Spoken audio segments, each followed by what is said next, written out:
What if everything you've been told isn't the whole truth? What if the reality you're living in isn't as solid as you've been led to believe? What if what you see every day is only a fraction of the story, hidden behind layers of manipulation, power, and unseen forces?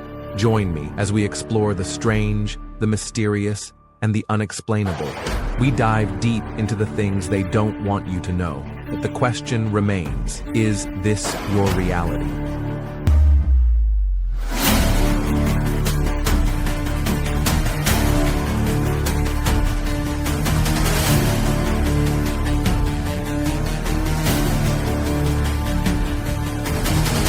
Police department. Okay, stop it, Josh.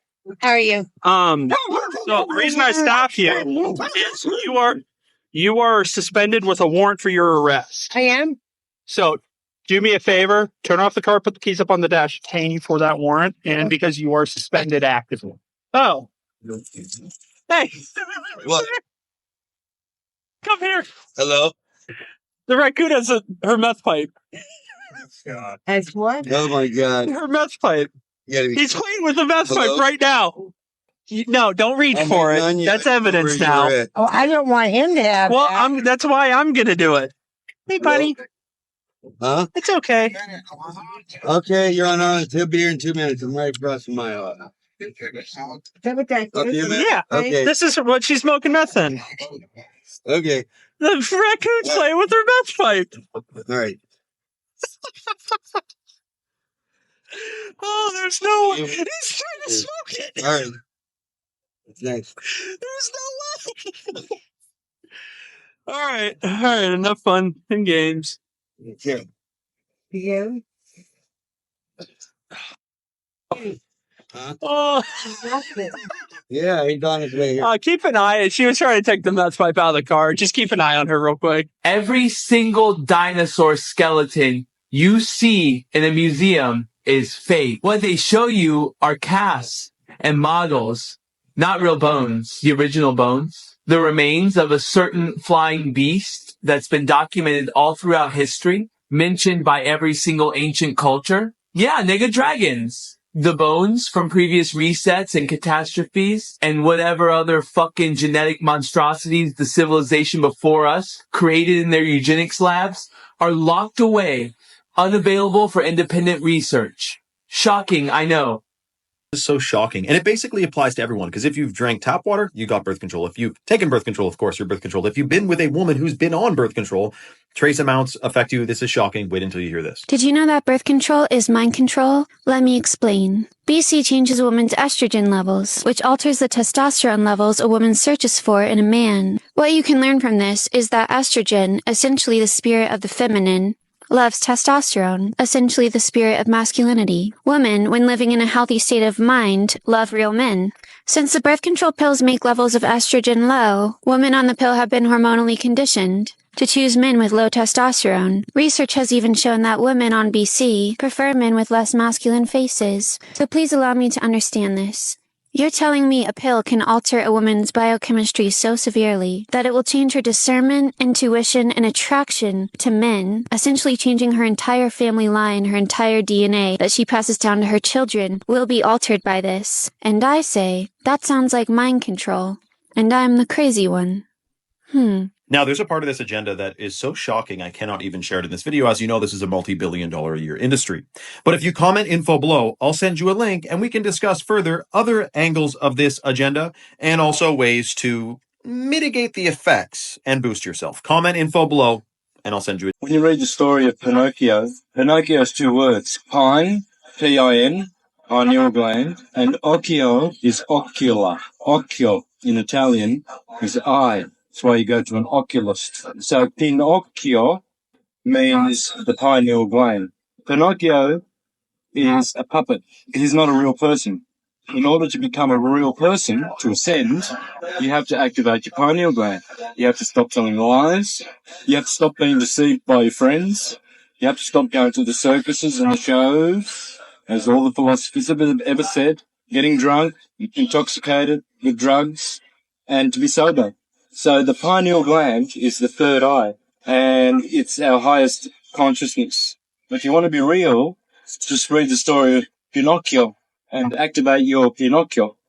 Pineal gland is the third eye. This is the same McDonald's in 2009. Talk about attention to detail. This looks like a safari outside of that building. Check out this McDonald's in 2025. Now look at the exact same McDonald's in 2009. Not as detailed as the safari, but look at what's going on here. Once again, attention to detail. Look at how these logos look in 2025. Look at how they used to look like in the 2000s. They're really taking the color away from life. They're taking the enthusiasm away from life, the flavor, the spark. Now, all of these establishments down to the logo be looking like a gray factory. And the thing about it is it's all by design.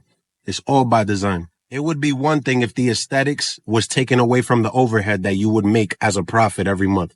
But that's not the case because McDonald's, Wendy's, etc., they're making money and a lot of money every year. So why take away the personality, the flavor of the building itself? Why take away all those colors and all of that? Because I'm assuming that the agenda is to make everything monotone. Everything with no spark, with less flavor. Like the creativity level in this era right now is at an all-time low. I've never seen nothing like this before. All the way down to the logos. Like everything is just depressing with it. We need a renaissance and we need it fast.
This guy here is Semon Toko from Africa.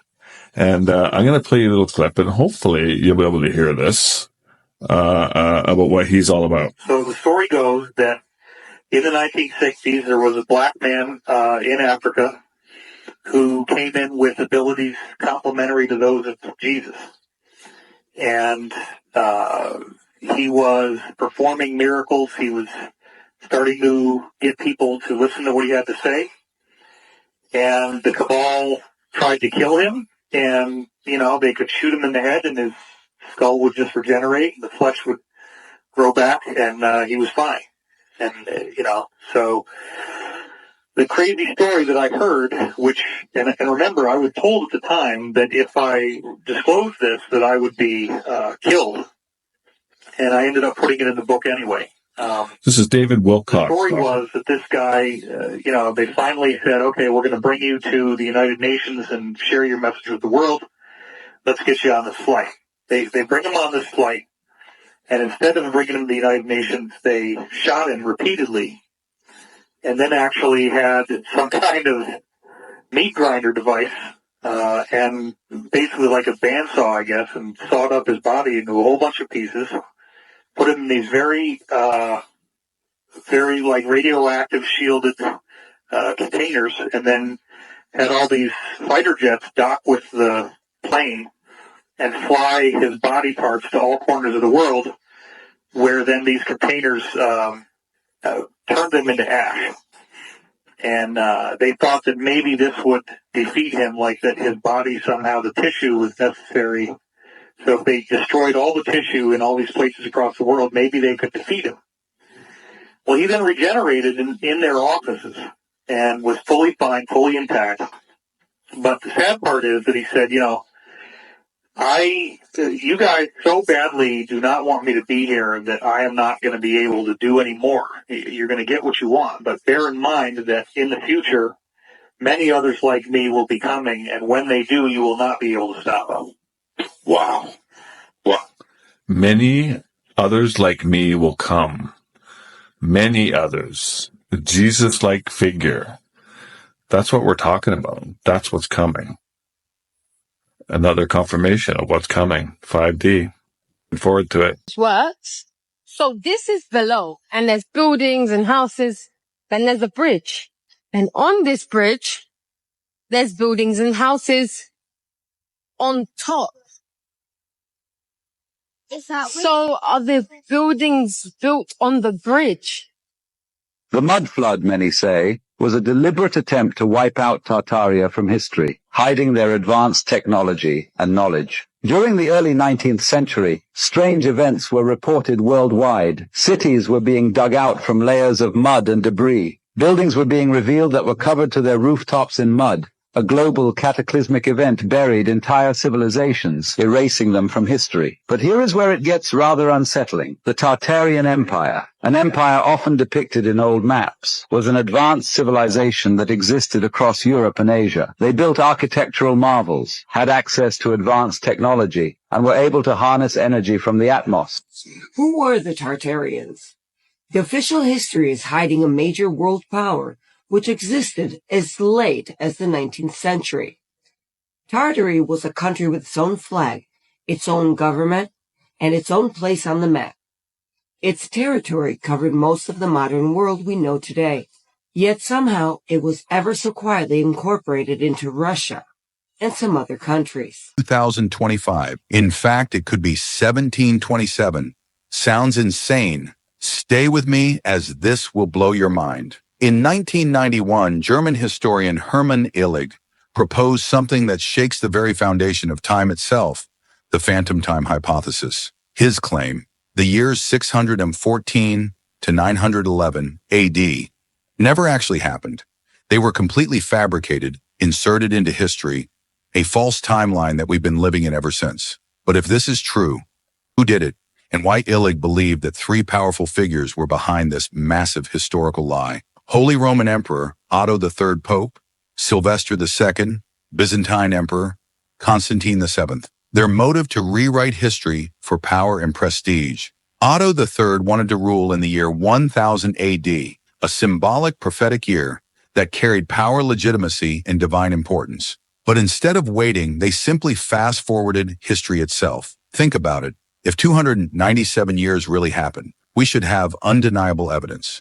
Artifacts, architecture, written records. But here's the problem they're missing. Historians struggle to explain why this period produced so little physical proof, why there are so few major advancements, buildings or documents. And if this sounds impossible, just remember, entire civilizations have been erased from history. What year is it really? How much of our history is a lie? I'm going to be showing you what happens when you bring a superconductor next to ferrofluid. I have a magnet under my white plate here. Let's put some ferrofluid on the plate. Ferrofluid is made of nanoparticles of iron, and when you apply a magnetic field to them, they follow the magnetic field lines in this spiky pattern here. The stronger the magnetic field is, the closer together the spikes form. So first, let me show you what happens when I move a regular magnet near the ferrofluid. You can see it just sucks it up to the magnet. Okay, now let's bring the superconductor up to it. Okay, watch it push the spikes out of the way as I bring it close.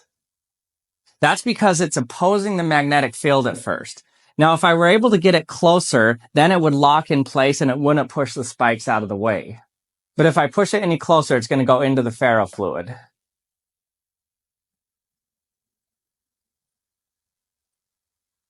Another cool thing I observed is that when you bring it near the ferrofluid, the spikes actually start to flow towards it. Now, this seemed odd to me because there wasn't a reason magnetically why it should do that. So I tested it with just plastic that was cold, not a superconductor, and it did the same thing. So that means it's completely due to the coldness of the superconductor and not the properties of the superconductor itself. That could be because the denser fluid sinks down and the hotter fluid rises up. So first, let me lock the magnets in place on the superconductor by pressing it through the magnetic field. And once it's locked there, it will just stay there. So it can spin in one axis, but it's locked in the other axis. Now let's pour some ferrofluid on it.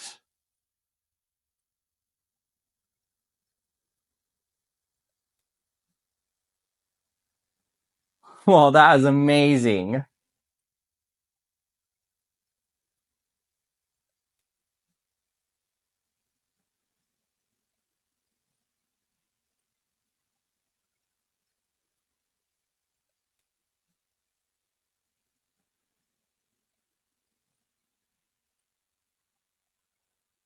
Okay, that was pretty amazing, but now let's see what happens when I pour a liter of ferrofluid on my giant monster neodymium magnet. So I got my monster magnet right here. I'm going to put this plexiglass over the top of it. Now let's pour on the ferrofluid. Whoa. This magnet has 1,000-pound pull force. It's extremely strong.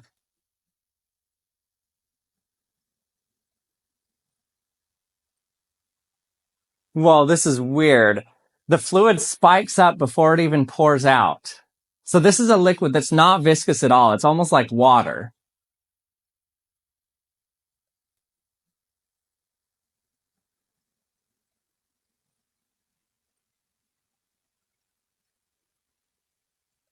Whoa.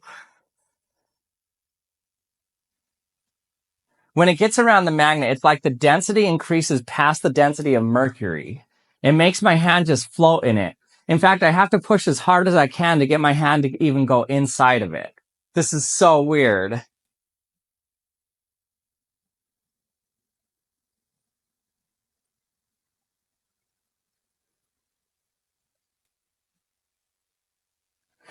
Okay, this is so weird. It feels like this is solid, like I have to put pressure on it, but it's a liquid. This is the weirdest thing I've ever felt.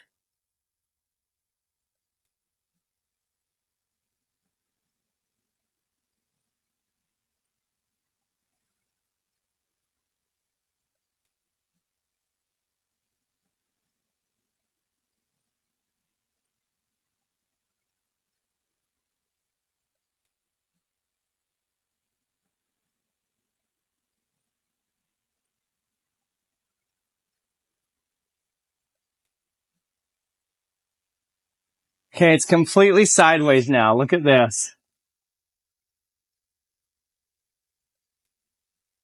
And it's hanging on there still.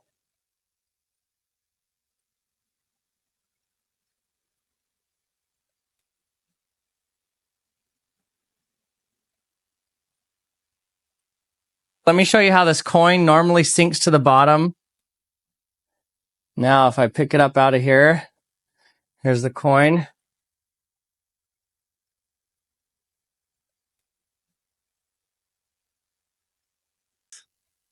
Never, ever have I seen the phasing of the moon go down and up. Usually the phasing of the moon goes left to right. So does this mean the sun is going north to south now? Also, if you look more closely, the phasing of the moon is being caused by some other disk being blocked right in front. If you can see right here in the moon's a perfect circle, but then you can see a different shade of gray that's protruding out from where the upper edge of the moon would be. There's another circular disk covering the moon. But since when does the phasing of the moon go down and up and down? Usually it's left and right. No way.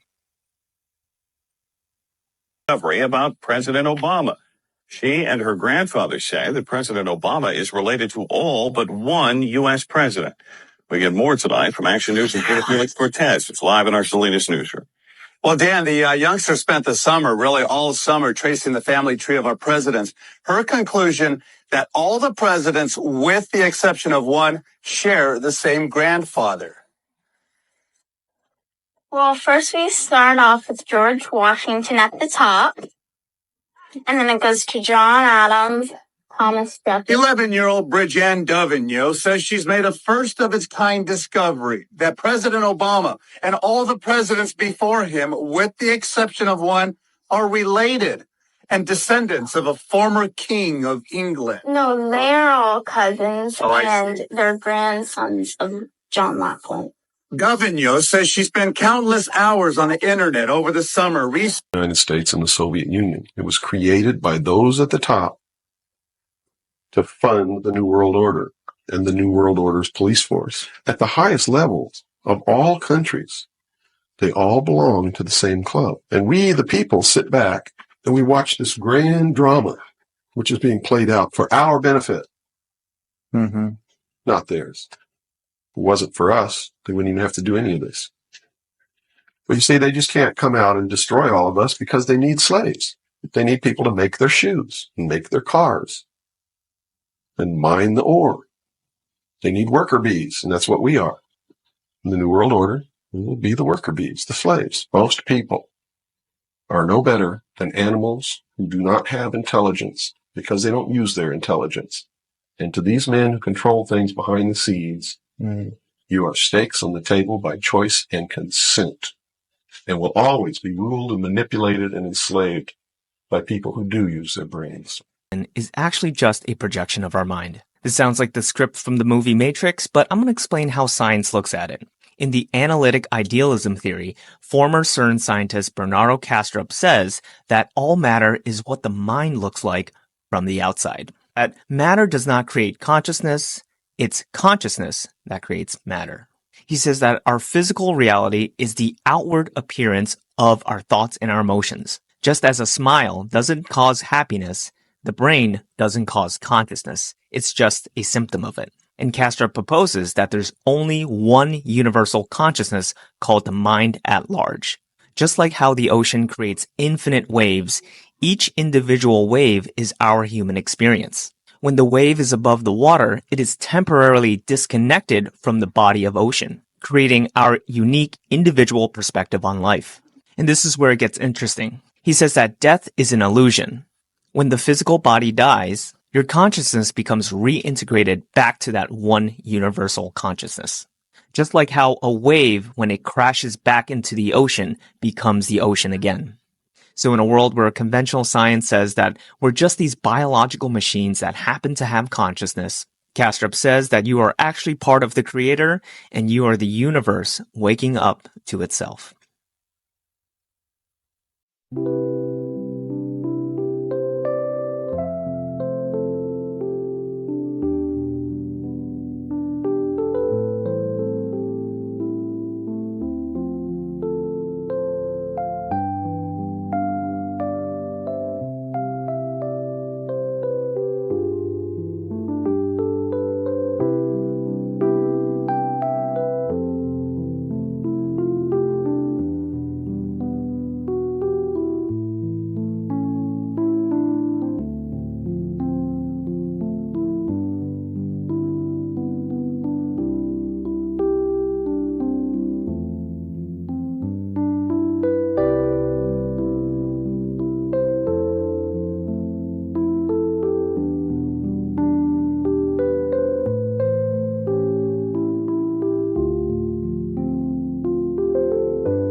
Astronaut? Well, that's great. You can be an astronaut. All you have to do is study flying or science, and maybe someday you could be the first astronaut to walk on the moon. No! There already was an astronaut who first walked on the moon. Well, no, not really. That wasn't real. See, there was this thing called the Cold War, and in order to beat the Russians, we kind of faked that. That never happened. See how there's no windows on the side? And see underneath where there's like a pod thing? What's that, right? Take a look at this wreckage. See how there's no plane parts on the ground there? What does that look like? A missile. You see, President Bush was in a secret society at Yale called the Skull and Bones. His dad was too, and they all worship Satan. President Bush worshipped Satan? In my personal opinion, absolutely. It is the second most prevalent liquid on Earth. Putting a price on oil is like putting a price on a pail of water. You know, there's no initial cost. It's in the ground. And in those days, they were, some of it, almost what you'd call surface mining the oil. They didn't go down deep. So in order to get the price up, they hit on the idea that they would have to make it appear to be scarce. That after we take the next few barrels out, we're probably going to have to close as well. You know, that kind of thing. For a very fortuitous event. In 1892, there was a convention in Geneva of scientists to determine what organic substances are. At this Geneva convention, Rockefeller took advantage of sending some scientists over. They defined oil as a residue from formerly living matter. Well, that makes it a fossil fuel. I don't know why they decided to use the word fossil, but it says formerly living matter is fossil. And another thing we should know is that there has never been a fossil, a real fossil, found below 16,000 feet. We mine oil, or we drill for oil at 30,000, 33,000, 28,000 every day of the week. So right there, we rule it out that it isn't fossil fuel. It's called fossil fuel for the minds of the public to feel that it is an asset that is running out, being depleted. We talk about depletion allowance, which is a lot of, and actually, if you know the world's oil supply, you know that it is not going to run out for an awfully long time. What bothers me is that in geology books, it's in there.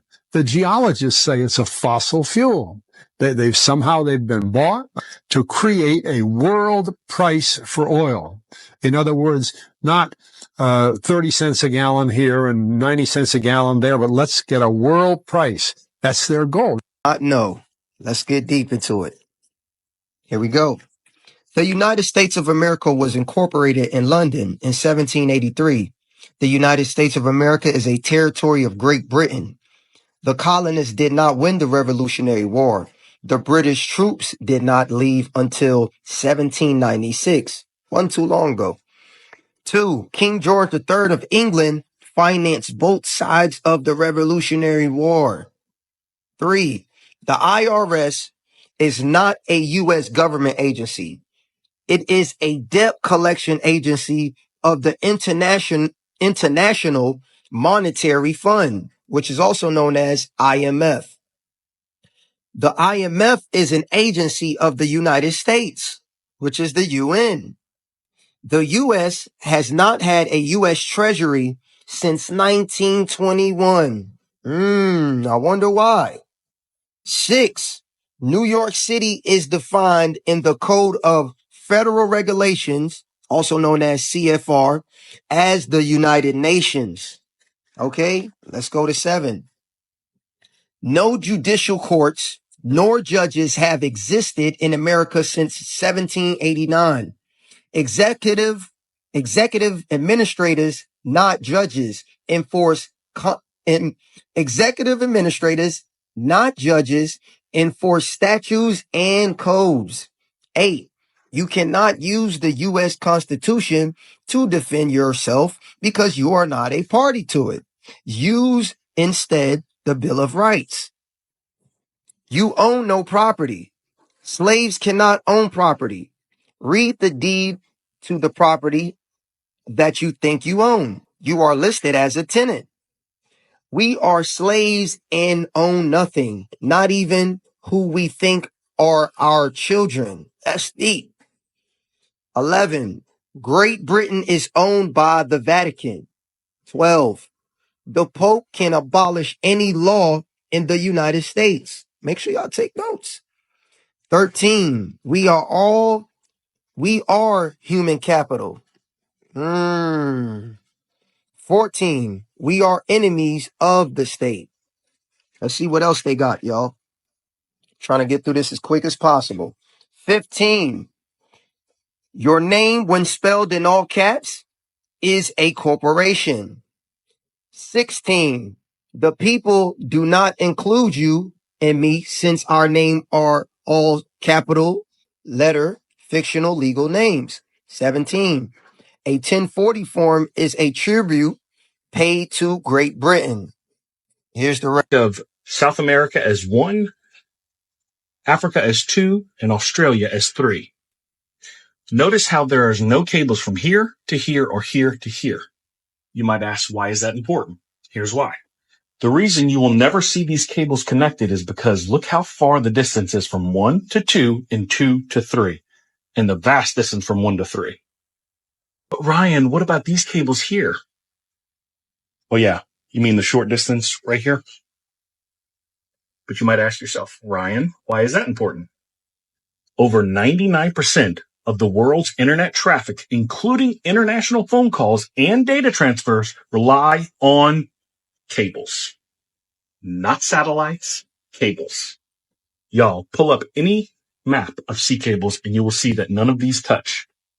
Because we live on a flat, geocentric plane, just like the Word of God says. In Revelations 29, and they, talking about the angels, went up on the breadth of the earth. What is that? That is Strong's G4114. Breadth meaning plateaus, has a root word, breadth, suggesting great extent. Let's look up this root word plateaus. G4116. State of the ground. If this were true, we would all be cemented to the surface of the earth. Birds would not be able to fly. Balloons would not be able to float. We would not even be able to lift a finger. The reason things drop to the ground is due to density, not gravity. Objects continue to fall until they come in contact with something denser than itself. You may be wondering, then what does cause the tides? The answer is magnetism. One of the characteristics of water is that it is diamagnetic. You may be wondering, what does diamagnetic mean? The word diamagnetic means that it is something that repels a magnetic field. Here's a brief video showing water being repelled by a magnet. Is water, A, attracted by a magnet, B, repelled by a magnet, or C, completely non-magnetic? Most of you will answer C, and you wouldn't be wrong. After all, in everyday life, you'd notice nothing unusual about water and magnetism. Interestingly enough, the correct answer is B. Water is actually slightly repelled by a magnet. This anti-magnetic property is called diamagnetism. However, the effect is extremely weak. That's why most people don't know it's there. To see it, we need to build an extremely sensitive detector. Luckily, this is brutally simple. Just get a basin of water and put into it a styrofoam block. It's going to move around a lot, but this is actually a good thing. The styrofoam floats, and because it's so light, even the smallest force will push it around. So try and build this away from drafts and moving air, and be careful that your own breathing doesn't disrupt it. The water helps to dampen any stray motion. Now get a test tube and fill it with water and push it into the center of the styrofoam. This is the water we're actually going to measure, not the water in the basin. Now steady it, and when it's still, get a strong neodymium magnet and hold it as close as possible to the tube without touching it. Whoops, I hit it there. Let me steady it. Okay, let me try again. Slowly but surely, it's moving away from the magnet. It's an extremely weak effect, but it's happening. So how does the diamagnetic property of water come into play with the tides? The sun and moon act as a battery in the sky, the sun having a positive charge, and the moon having a negative charge. The sun's positive charge repels the water at low tide, and the moon's negative charge attracts the water at high tide. This is why there's a constant rate of waves being thrown up on the seashore. The opposing forces of the sun and moon cause the ocean to be in a constant state of tumult.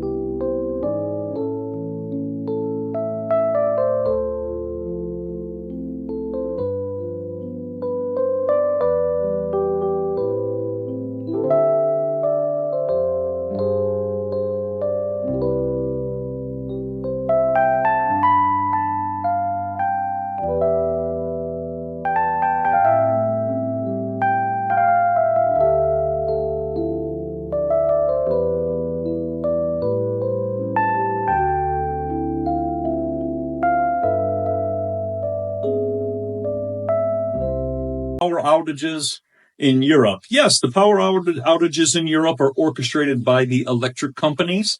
And then what they're going to do is they're going to say that it was the sun. The sun did it. And now they're talking about how they want to spray the skies to block out the sun. And so that's their solution. But the power companies just pushed a button and they turned off the power. That's how a lot of this stuff is. What they'll do is they'll say it was a cyber attack and they'll say it was this country that did it and whatever else. In reality, the electric companies just turn off the power. And this is where you get into like the whole digital thing. Everybody who wants to go into crypto and digital currency, and we'll just use everything on our devices and electronics and everything else.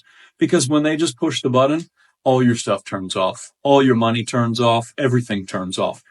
Now you could imagine when you have electric vehicles on top of that, how that system is going to work. And this is why when people, consent to this digital prison system, is what I call it, then you are now consenting towards that. And when these power outages happen, because they've switched to sustainable energy, which results in power outages because you have too much dirty electricity, so you overpower the grid, and then the grid goes down. When that happens, then people are completely out of power, and then they're kind of SO. It compresses, it mirages, it obscures, and it stretches. It's unpredictable and obvious. This is what refraction looks like. As I have personally experienced many times, refraction is the enemy of long-distance viewing as it obscures your line of sight. This is an example of the typical refraction you'll see if you take a telescope to a lake. Because of refraction, the kayakers begin to appear as though they're floating and will eventually disappear into the mirage. See this white spot here? No, that's not a ghost. That's a distant object obscured by an inferior mirage. Refraction is the reason why you'll see stupid claims and videos like this one saying that they filmed a ghost ship when they only filmed an inferior mirage. 3.5 million views for that stupidity. Globe propagandists have hijacked the term refraction and illogically converted it to a ridiculous Earth bulge removing device. Instead of obstructing vision, like so many examples, for the globe propagandists, refraction now magically causes giant Earth curvature bulges to disappear without a trace.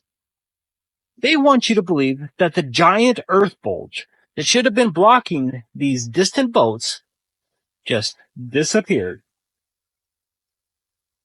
Only the Earth bulge supposedly disappeared, and nothing else. And that brings me to the Canigou proof of the flat Earth. Canigou is a mountain located in France that has a top elevation of 9,134 feet.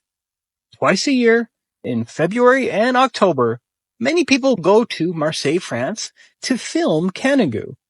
At these two times of the year, the sun sets directly behind the distant Canigou, creating a mountain silhouette. This event has been observed since at least 1808, and here's a photo taken in 1898. It's a beautiful event, one that I hope to see myself someday, but it's also a great proof of the flat Earth. Let's look at this long-distance Canigou photo from the Beyond Range website. The distance from the photographer in Marseille to Canigou was 163 miles. The observer was 1,050 feet high. Under the globe model, 10,205 feet should have been hidden behind the giant globe curvature. Thus, the very top of the peak should have been 1,071 feet below the alleged Earth bulge. This Canigou observation proves the Earth is flat. But this observation also destroys two other key arguments of the globe propagandists. First is the propagandist argument that we should be able to see forever on a flat Earth. For example, I've heard many times that someone should be able to see the Eiffel Tower from New York if the Earth were flat. I'm surprised at how many times I continue to see this silly argument in emails and comments to me. In addition to angular size limitations, the answer to the claim can be found in the question of why isn't Canigou filmed at other times of the year besides February and October?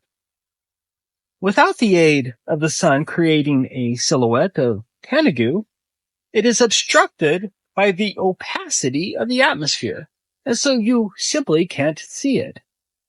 So, for all other occasions, Canigou would look like this. You can't see it, and that certainly doesn't mean there's curvature blocking it. Only when the sun sets behind Canigou does it become visible at that distance. Otherwise, Canigou blends in with the atmosphere. Without question, the opacity of the atmosphere limits our ability to see at extreme distances. The next propagandist argument is that Canigou is only visible because of refraction. But the Canigou event is visible twice a year in February and October. Does magical curvature removing refraction work on a tight schedule? As you can see in countless examples, refraction certainly does not work on a schedule. Also, according to the globe model, when you watch the sun setting behind Canigou, the sun also must be hopping over the curvature. Can you point me out the time when the sun begins hopping over the curvature? With all of this alleged curvature hopping and bulges disappearing, where is the manifest distortion? Does this event really look like a mirage to you? I cannot help the unreasonable, the hired liars, and the willfully blind, but the Canigou observation from Marseille proves the Earth.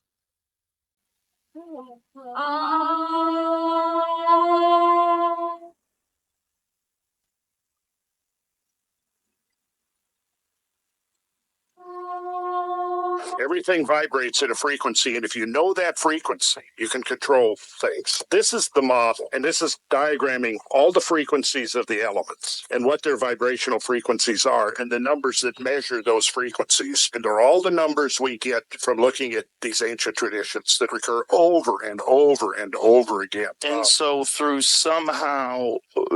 this technology, they're able to move stones or cut stones or all the above? All the above. We call these transducers, which is just a fancy word for speakers. These speakers, they only work at one frequency, and this frequency is 40 kilohertz, which we shouldn't be able to hear.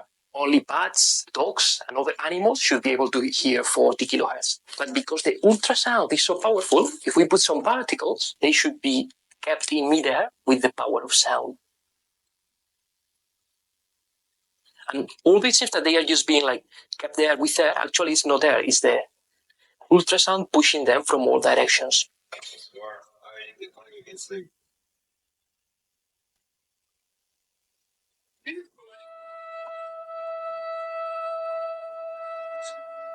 Scientists already knew the sound. Look at these images. Can you figure out why Himalayan salt looks like flesh? I'll give you a hint. We are living on the remains of a much larger past. It's believed that giants once roamed the earth. The Book of Enoch speaks of a species called the Nephilim, giants born from the union of fallen angels and human women. These beings were enormous, powerful, and possessed knowledge far beyond human capabilities. Many structures and details today can be attributed to these giants. Think about the massive doorways, stumps from enormous trees, and giant skeletons that have been found.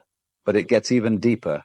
Tartaria was known for its monumental architecture and technological prowess. Could the Nephilim have been a part of this empire? Their immense strength and knowledge could explain how such grand structures were built. But there's even more. The Bible mentions that God was furious at the chaos the Nephilim had caused, and he sent a great flood to cleanse the earth. This cataclysmic event buried these giants, and all we are left with today are their petrified remains. This brings us to another question. Could geology just be hardened biology? Over millennia, their bodies have fossilized into the pink salt we know today. It's no wonder this salt is known for its mystical and healing properties. What if it holds the essence of these powerful beings?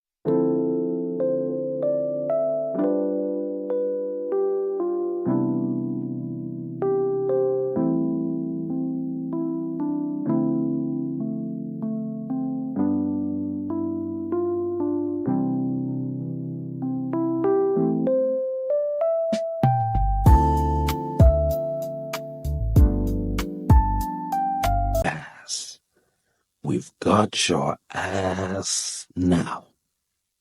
Now this is what it looked like after the last reset. So after the fall of the Tartarian Empire, there was a lot of Tartarian tech just lying about, and the settlers, which you know as the founders, moved in and salvaged what they could. I mean, how many times have I told you? These men with the horse and wagon did not build these structures, and this is not their technology. Are you trying to tell me that they would build train tracks, tram lines, and carts? They didn't know how to build an engine. Come on, brother. This is what it would look like in today's day and age. It's like somebody riding up on a horse, finding a jeep, but didn't have a key, and decided to use horse power. And this is why they used to say, what in tarnations is going on? Because when it came to Tartaria, they didn't have a clue. These products contain nanoparticles, but the Coca-Cola discovery of nanoparticles, these were fluorescent nanoparticles in Coca-Cola. Now, let's step back for a second. We've seen Bill Gates at the forefront of so many things regarding health. In 2020, he and his then wife owned more than 250,000 acres of farmland, and they were buying it up quite rapidly. Some suspect that it is because he wants to have his finger right on the pulse of food production in America and how that will affect the eating habits of everyday Americans. Now, if we then take a look at the fact that nanoparticles are in food items for a particular purpose, and the fact that nanoparticles cross the blood-brain barrier, then what are we doing with nanoparticles in our foods? Well, let's go back to the deal, the $1.1 billion deal that was signed between Microsoft and Coca-Cola. Particles are a part of our everyday consumer items. I bet you didn't know your favorite soda contains more than just sugar and fizz. Let's dive into this shocking discovery. Researchers have uncovered tiny fluorescent nanoparticles, just 5 nanometers in size, lurking in Coca-Cola and Pepsi. These particles are so small they can sneak into our cells and even make their way to our brains. But wait, there's more. Tests on mice showed no immediate harm, but some changes in body chemistry did occur. This raises big questions about what's happening inside our bodies when we drink these popular sodas. Why does this matter? These particles might be messing with our gut bacteria and brain function. With millions of people guzzling these drinks every day, understanding the long-term effects is crucial for our health. So next time you reach for that fizzy refreshment, remember, there might be more than just bubbles and caffeine in that can. Stay curious, stay informed, and keep questioning what's in your food and drinks. One of those things that circulates on the internet, and every time I see it, I'm even more confused. I did a video on this years ago. This is a cashew apple, okay? A cashew apple, cashew like the nut. And this is what it looks like. A cashew grows out the anus of an apple. And then when it's ripe, the whole thing falls. It's just a 2-for-1. They grow in tropical forests. You just take the nut out the booty hole, and there you go. You can sell the fruit. You can eat the fruit. We typically don't see it in the States because it's hard to transport. It spoils really easily. But it looks like a magical thing that's growing. You know, like when you see those sci-fi movies and there's like the glowing mushrooms or the plants that have faces. It looks like something in an enchanted forest, and it's just cashews. Like, I don't know anything, and I knew this.